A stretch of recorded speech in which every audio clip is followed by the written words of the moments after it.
بسم اللہ الرحمن الرحیم۔ ادبستان میں خوش آمدید۔ ہمارے چینل کو سبسکرائب کریں اور بیل آئیکن کو پریس کریں۔ تو شروع کرتے ہیں آج کی ایک خوفناک کہانی۔ یہ فروری 1917 کا واقعہ ہے۔ میرے والدین پیٹ اور لینا مرفی کو اقتصادی مشکلات کا سامنا تھا۔ ان کی نئی نئی شادی ہوئی تھی۔ نوبیاہتا جوڑے کو مکان کے حصول میں سخت دشواری پیش آ رہی تھی۔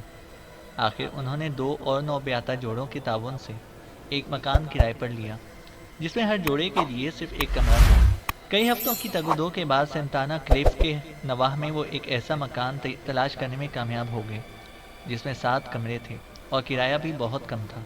یہ مکان ایک سڑک کے اختتام پر کھیتوں کے بیچوں بیچ واقع تھا اور عقب میں خوش رنگ درختوں کے جھنڈ تھے۔ 3 منزلہ مکان سورج کی روشنی میں دور سے چمکتا دکھائی دیتا۔ تینوں جوڑے خوشی خوشی نئے مکان میں منتقل ہوئے۔ پہلی منزل میں سامان رکھا۔ کلاڈ اور کیتھرائن نیلسن نے سامنے کے رخ والی خوابگاہ پسند کی۔ ڈک اور نورا نے دوسری منزل پر ایک وسیع و عریض کمرے کو خوابگاہ بنایا اور میرے والدین کے حصے میں وسیع ہال کا سرے کا کمرہ آیا۔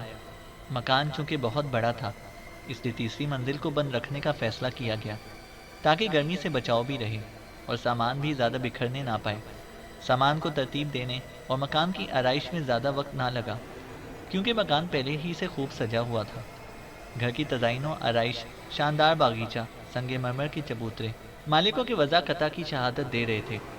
نوجوان جوڑے حیران تھے کہ مالکوں نے اس قدر شاندار مکان چھوڑنا کیسے گوارا کر لیا۔ امی کو پرانی چیزیں جمع کرنے کا جنون تھا اور اس مکان میں پرانی چیزوں کا خزانہ دیکھ کر ان کی خوشی کی کوئی انتہا نہ رہی۔ سامنے کی خوابگاہ میں شاندار ٹائلوں کی مخروطی انگیٹھی تھی۔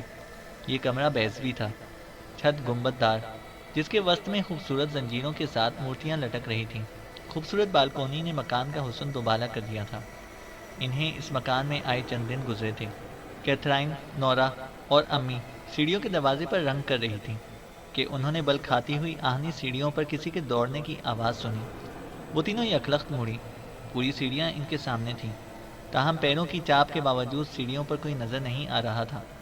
اس رات جب انہوں نے اس کا ذکر مردوں سے کیا تو ان کے لبوں پر مسکراہٹ پھیل گئی اور معاملہ ختم ہو گیا۔ کئی روز بعد رات کو جب گھر کے لوگ گہری نیند سو رہے تھے، کیتھرائن کی خوفناک چیخ نے انہیں جگا دیا۔ وہ پکار رہی تھی، کوئی میرا گلا گھونٹنے کی کوشش کر رہا ہے، مجھے بچاؤ، میں اٹھ نہیں سکتی۔ سب اس کی خوابگاہ میں جا گھسے۔ وہ کسی نادیدہ طاقت سے الجھی ہوئی تھی اور وحشیانہ انداز میں ہاتھوں کو ہوا میں لہرا رہی تھی جیسے ہوا سے لڑ رہی ہو۔ اس کے خاوند کا چہرہ خوف سے زرد ہو گیا تھا۔ وہ کیتھرائن کو بستر سے اٹھانے کی ناکام کوشش کر رہا تھا کہ نادیدہ طاقت نے زور کے دھکے سے کیتھرائن کو فرش پر گرا دیا۔ اس کے ٹخنے پر موچ آ گئی اور سر دیوار سے جا ٹکرایا۔ کلاڈ اور کیتھرائن تو اسی دن مکان کو چھوڑ دینا چاہتے تھے، مگر انہیں دوسروں کے اصرار پر اپنا ارادہ بدلنا پڑا۔ کیتھرائن کے علاج کے لیے جس ڈاکٹر کو بلایا گیا وہ اس علاقے کا پرانا باشندہ تھا اور مکان کے مالکوں سے اچھی طرح واقف۔ جب اس سے رات کے واقعے کا ذکر کیا گیا تو وہ بڑبڑایا، عجیب بات ہے، یہ مکان۔ پھر ایک دم خاموش ہو گیا اور اصرار کے باوجود مزید کچھ کہنے سے انکار کر دیا۔ چند دن بعد پھر سیڑھیوں پر کسی کے اوپر جانے کی چاپ سنائی دی، جو سیڑھیوں کے سرے پر چند لمحوں کے لیے رک گئی، اور جب دوبارہ سنائی دی تو غسل خانے کا دروازہ زور سے بند ہوا اور پانی تیزی سے گرنے لگا۔ میرے ابا سیڑھیوں کی طرف لپکے اور غسل خانے میں جا پہنچے۔ وہاں کوئی نہ تھا، لیکن پانی پوری تیزی سے گر رہا تھا۔ ابا نے اسے بند کر دیا اور واپس آ گئے۔ تھوڑی دیر بعد دوبارہ کسی کے اوپر جانے کی آواز سنائی دی۔ ابا اس کے تعاقب میں دوڑے۔ سیڑھیوں کے اوپر جا کر آواز کچھ دیر کے لیے بند ہو گئی، پھر آہستہ آہستہ غسل خانے کی طرف بڑھی۔ پھر ان کو دروازہ کھلنے اور بند ہونے کی آواز سنائی دی، لیکن دروازے میں قطعاً کوئی جنبش نہ ہوئی تھی۔ نہانے کے ٹب میں پانی گرنے کی آواز سنائی دے رہی تھی، حالانکہ پانی بالکل بند تھا۔ شام کو جب گھر کے لوگ کھانے کی میز پر جمع ہوئے تو سیڑھیوں سے کسی کے اترنے کی آواز سنائی دی۔ وہ سامنے ہال کی طرف دوڑے۔ ساتھ والے کمرے کا دروازہ کھلا اور کوئی باہر نکل گیا، حالانکہ کلاڈ نے اس دروازے میں تالا لگا رکھا تھا۔ کلاڈ کو شک ہوا کہ کوئی اوپر ہے۔ وہ اطمینان کرنے کے لیے سیڑھیاں چڑھنے لگا کہ اچانک بھاری قدموں کی چاپ سنائی دی۔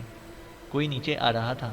وہ غیر محسوس طور پر کلاڈ کے پاس سے گزر گیا اور ٹھنڈے سانس کی ہوا کلاڈ سے ٹکرائی۔ اس کے بعد ساری سیڑھیوں پر ایسی بدبو پھیل گئی جس سے متلی آنے لگی۔ یہ سرانڈ کئی روز تک پھیلی رہی۔ وہ ان واقعات کے بعد مکان چھوڑ دیتے، لیکن کرایہ بہت کم تھا اور اب تک اس خیال سے رکے ہوئے تھے کہ یہ محض واہمہ ہے۔ لیکن اس روز انہوں نے فیصلہ کیا کہ اگر دوبارہ کوئی واقعہ رونما ہوا تو وہ مکان چھوڑ دیں گے۔ ایک رات جب وہ گہری نیند سو رہے تھے، چھکڑے کی کھڑکھڑاہٹ سے جاگ اٹھے۔ گھوڑوں کے دوڑنے کی آواز صاف سنائی دے رہی تھی اور چھکڑے کے پہیوں کی کھڑکھڑاہٹ سے مل کر عجیب ارتعاش آمیز شور پیدا ہو رہا تھا۔ یہ شور آہستہ آہستہ مکان کے عقب میں جا کر ختم ہو گیا۔ پھر سرگوشیوں کی آواز آنے لگی جو بدتدریج بلند ہوتی گئی، لیکن کوئی لفظ سمجھ میں نہیں آیا۔ ایک نیا شور پیدا ہوا اور بھاری شہتیر چھکڑے سے اتارے جانے لگے۔ جو ہی سورج کی پہلی کرن نمودار ہوئی، چھکڑا جیسے چل پڑا اور پھر رفتہ رفتہ اس کی کھڑکھڑاہٹ فضا میں تحلیل ہو گئی۔ اس کے بعد ہفتے میں 2 بار ایسا ہونے لگا اور یہ معمول بن گیا۔ کئی ہفتے بعد اچانک ایک نئی افتاد پیش آئی۔ مکان کے عقب میں ایک پرانی اور زنگ آلود پون چکی عرصے سے مغفل پڑی تھی۔ ایک روز طلوع سحر سے پہلے پون چکی کی چوٹی پر شور پیدا ہوا، پھر کسی چیز کے گرنے کی آواز سنائی دی۔ دیکھنے والے کو کچھ نظر نہ آیا، لیکن کوئی چیز تھی جو پون چکی کے پتھروں سے رگڑ کھاتی ہوئی کڑاپ کی آواز سے نیچے گری تھی۔ ابا نے جب اس واقعے کا ذکر شہر میں کیا تو انہیں بتایا گیا کہ کئی سال پہلے ایک مزدور پون چکی سے گر کر مر گیا تھا۔ اس وقت تیز جھکڑ چل رہا تھا۔ وقت گزرتا گیا، وہ مکان میں ہونے والے شور و شک کے عادی ہو گئے۔ ایک صبح انہیں ایک نئے حادثے سے دوچار ہونا پڑا۔ ڈک تہخانے سے میوے کا مرتبان لینے گیا۔ اسے ایک چھوٹے بکس پر کھڑے ہو کر اونچی طاق سے مرتبان لینے کے لیے ہاتھ بڑھایا ہی تھا کہ اچانک زمین حرکت کرتی محسوس ہوئی۔ اس نے اسے معمولی زلزلہ قرار دیا اور مستعد ہو گیا، مگر زلزلے میں شدت پیدا ہوتی گئی اور وہ ایک دھچکے سے سر کے بل گر پڑا۔ جھٹکا رکا تو تاریک کمرے کے ایک کونے سے گہری آہ سنائی دی، جیسے کوئی دیو سانس لے رہا ہو۔ ڈک مرتبان اٹھا کر واپس ہوا۔ وہ دروازے کے قریب پہنچا ہی تھا کہ آہ اور شور دوبارہ سنائی دیا، جو غصے اور اضطراب سے بلند ہوتا جا رہا تھا۔ دروازہ بند ہونے کے ساتھ ہی شور بھی رک گیا۔ میرے ابا اور کلوڈ نے اسے ڈک کے اعصابی تشنج کا کرشمہ قرار دیا۔ وہ دونوں تہخانے میں اتر گئے اور شور دوبارہ بلند ہونے لگا۔ انہیں ڈک کی زبان پر یقین کرتے ہی بنی۔ سیڑھیاں چڑھتے ہوئے شور ان کا تعاقب کرتا رہا اور اس وقت تھما جب باورچی خانے کا دروازہ بند ہو گیا۔ امی نے مذاقاً کہا، تہخانے میں ایک عجیب الخلقت مخلوق ہے جس کا آدھا دھڑ انسان کا اور آدھا بیل کا ہے، مگر اس پر کوئی نہ ہنسا بلکہ سب سنجیدہ ہو گئے۔ کلوڈ نے بازار سے مضبوط چٹکنی لا کر تہخانے کا دروازہ بالکل ہی بند کر دیا۔ ایک دن بعد دوپہر امی، کیترائن اور نورا تیسری منزل کو جانے والی سیڑھیوں پر چڑھی۔ ان کے سامنے کچھ فاصلے پر آگ کا الاؤ روشن تھا۔ تیسری منزل کی برساتی ایک خوبصورت منظر پیش کر رہی تھی۔ وہ دروازے کھلے چھوڑ کر اوپر چھت پر چلی گئیں۔ چند لمحے بعد الاؤ سرد پڑ گیا اور دروازے جھٹکے کے ساتھ بند ہو گیا، جسے اپنی کوشش کے باوجود کھول نہ سکی۔ کئی گھنٹے بعد جب رات کے سائے گہرے ہونے لگے اور ان کے خاوند گھر لوٹے تو انہوں نے اپنی بیویوں کو باہر نکالا۔ دیکھ بھال سے معلوم ہوا کہ دروازہ کسی نے بند کیا تھا۔ چٹکنی لگی تھی اور اسے مزید احتیاط کے لیے دبا دیا گیا تھا۔ کچھ روز بعد امی کے دادا دادی مسٹر اور بیگم کلوس ملنے کے لیے آئے۔ دادی اماں ٹھگنے قد کی خاتون تھیں، لیکن بلا کا مضبوط ارادہ رکھتی تھیں۔ ان کا تعلق ایسے خاندان سے تھا جس کے تمام افراد روحانیت کے عامل تھے، مگر دادا ابا ایسی چیزوں کو روحانی قرار دیتے تھے۔ خشک سالی میں لوگ دادی اماں کی خدمت میں حاضر ہوتے، ان سے مدد چاہتے۔ وہ کسی تالاب کے کنارے خاموش جا بیٹھتی اور اپنی توجہ آسمان پر مرتکز کر دیتی۔ تھوڑی ہی دیر میں بارش ہونے لگتی۔ وہ اپنی قوت ارادی سے بے جان چیزوں کو کمرے میں گھومنے، لڑکنے اور ناچنے پر مجبور کر دیتی۔ ایک دن دادا عین اس وقت گھر پہنچے جب دادی اماں ایک کرسی کو کمرے میں گھما رہی تھیں اور خود اپنے 250 پاؤنڈ وزن کے ساتھ اطمینان سے اس کرسی پر براجمان تھیں۔ دادا ابا نے شور مچانا اور لڑنا شروع کر دیا اور اس وقت تک خاموش نہ ہوئے جب تک دادی اماں نے ان حرکتوں کو ترک کر دینے کا وعدہ نہ کر لیا۔ لیکن اس گھر کے عجیب و غریب ماحول میں ان کا وعدہ ٹوٹ گیا۔ ایک دن جب سارے لوگ بڑے کمرے کے خوبصورت آتش دان کے گرد جمع تھے، دادی اماں نے کہا، اس کمرے میں ہمارے علاوہ کچھ اور لوگ بھی موجود ہیں۔ آتش دان کے اوپر سنہرے بالوں والی ایک خاتون کی تصویر لٹک رہی تھی۔ اس کے خد و خال دلکش اور رنگ حسین تھا۔ بال خوبصورت انداز میں شانوں پر بکھرے ہوئے تھے۔ میں یقین سے کہہ سکتی ہوں کہ اس خاتون کی موت طبعی نہیں تھی۔ اسے آہستہ آہستہ زہر دے کر مارا گیا، مگر لوگوں نے اسے طبعی موت قرار دیا۔ دادا ابا ایک دم چونکے۔ ان کے چہرے کے تاثرات بتا رہے تھے کہ وہ دادی اماں کو وعدہ یاد دلا رہے ہیں۔ دادی یہ دیکھ کر خاموش ہو گئی۔ دوسری صبح امی نے دادی سے کہا، کہ وہ مزید کچھ بتائیں۔ دادا شہر گئے ہوئے تھے، نورا اور کیتھرائن بھی گھر پر نہ تھیں۔ دادی نے وعدہ کر لیا اور بتایا کہ انہیں کچھ دیر کے لیے اس کمرے میں تنہا رہنا پڑے گا، تب وہ کچھ بتانے کے قابل ہو سکیں گی۔ وہ اندر چلی گئی اور امی ہال کے باہر بیٹھ گئی۔ ابتدا میں کچھ دیر کے لیے مکمل سکوت رہا، پھر ایسی آواز سنائی دینے لگی جیسے گندم کے پتے ہوا میں اڑ رہے ہوں۔ یہ شور بتدریج اونچا اور کئی آوازوں میں بدلتا چلا گیا۔ امی نے گھبرا کر ہال کا دروازہ کھول دیا۔ کمرے میں خوفناک شور بدستور جاری تھا۔ ہوا اتنی سرد اور تیز تھی کہ رونگٹے کھڑے ہو جاتے تھے۔ دادی کے سکتے کے عالم میں ایک کرسی پر بے حس و حرکت پڑی تھی۔ امی گھبرا کر آگے بڑھیں اور ان کی ہتھیلیاں رگڑنے لگیں کہ اچانک ابا اور دادا کمرے میں داخل ہوئے۔ یہ دیکھ کر وہ بھی گھبرا گئے اور انہیں اوپر خوابگاہ میں لے کر گئے۔ تھوڑی دیر بعد جب دادی کو ہوش آیا تو امی ان کے پہلو میں بیٹھی تھی اور دادا وہاں موجود نہ تھے۔ انہوں نے امی سے کہا، تمہیں کمرے میں داخل نہ ہونا چاہیے تھا۔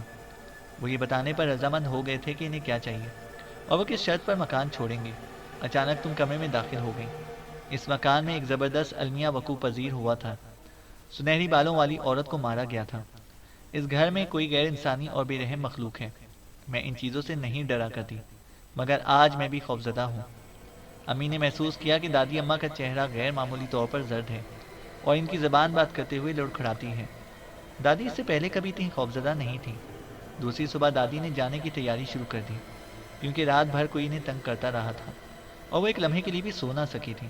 وہ ہال کمرے کی تصویر کو آخری نظر دیکھ لینے کے لیے اندر داخل ہوئیں۔ امی اس وقت باورچی خانے میں تھی کہ اچانک دادی اماں کی چیخ سنائی دی۔ گھر پر صرف امی اور دادا ابا موجود تھے۔ وہ دوڑتے ہوئے کمرے میں داخل ہوئے۔ دادی کا چھوٹا سا جسم فرش پر پڑا تھا۔ وہ کسی نادیدہ دشمن سے لڑ رہی تھی۔ ان کے ہاتھوں کی حرکت سے معلوم ہوتا تھا کہ وہ اس کا گلا دبا رہی ہیں کہ اچانک وہ فرش سے اٹھیں اور لڑکھڑا کر کوچ پر گر گئیں۔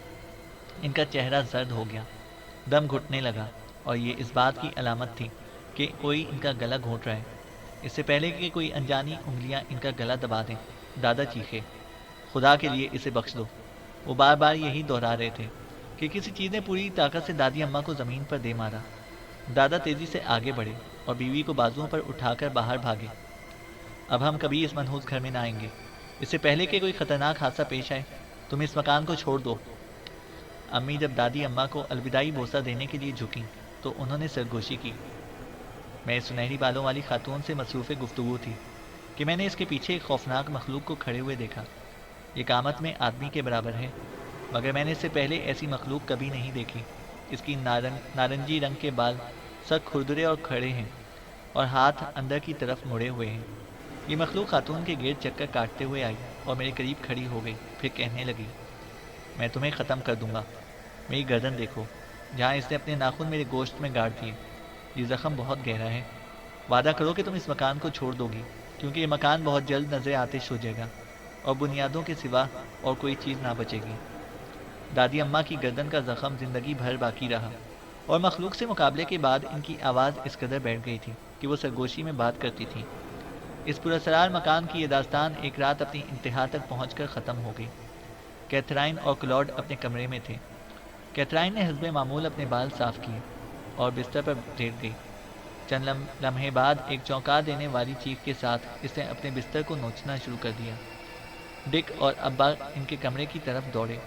کلاڈ اپنے جوتے سے بری طرح بستر پیٹ رہا تھا۔ ابا نے کیتھرائن کے پاؤں پر پڑے ہوئے بستر کے کمبل کو پلٹ دیا۔ ایک بہت بڑی چمگادڑ کیتھرائن کے پاؤں سے چمٹی ہوئی تھی۔ ابا نے اسے چھڑانے کی کوشش کی مگر ناکام رہے۔ آخر ڈک کے جوتے کی ایک زبردست ٹھوکر کے ساتھ چمگادڑ فرش پر آ رہی۔ فرش پر گرتے ہوئے وہ اڑی اور کمرے کے ایک شیشے کو توڑتی ہوئی باہر تاریکی میں گم ہو گئی۔ اگلی صبح انہوں نے یہ مکان چھوڑ دیا۔ وہ سب الگ الگ ہو گئے۔ مکان اسی طرح آراستہ تھا۔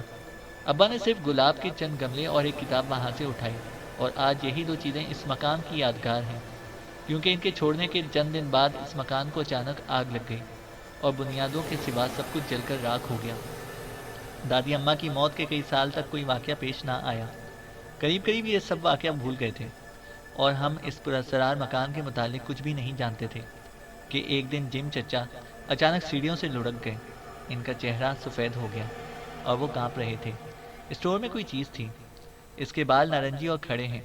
اس نے مجھے دروازے سے جھانک کر دیکھا، پھر دروازہ بند کر لیا۔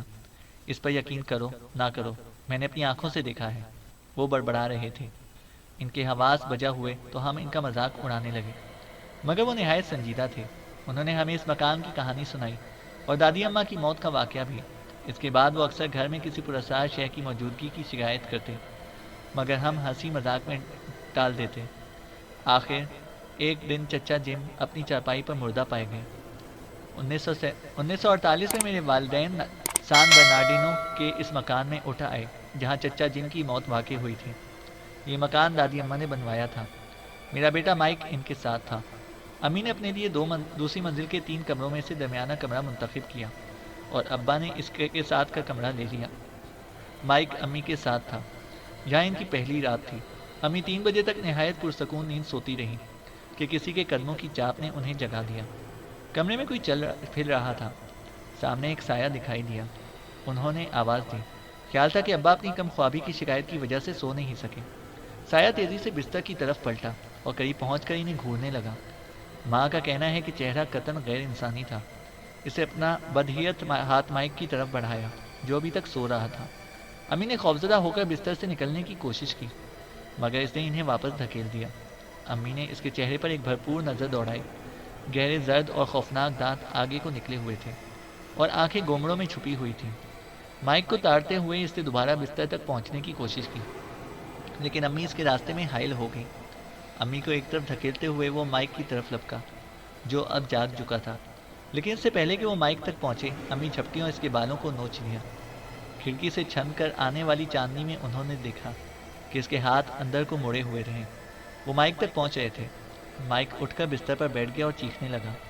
امی نے ایک ہاتھ سے اس پراسرار مخلوق کے مکروہ چہرے پر دھڑا دھڑ مکوں کی بارش کر دی اور بالوں سے کھینچتے ہوئے بستر سے دور لے گئی۔ وہ ابا کو آوازیں دے رہی تھیں۔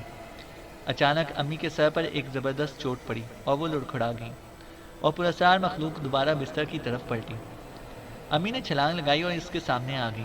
مائک تک پہنچنے کے جنون میں اس نے بستر کو اپنی طرف کھینچا، لیکن اس کے بال پھر امی کے ہاتھ میں آ گئے۔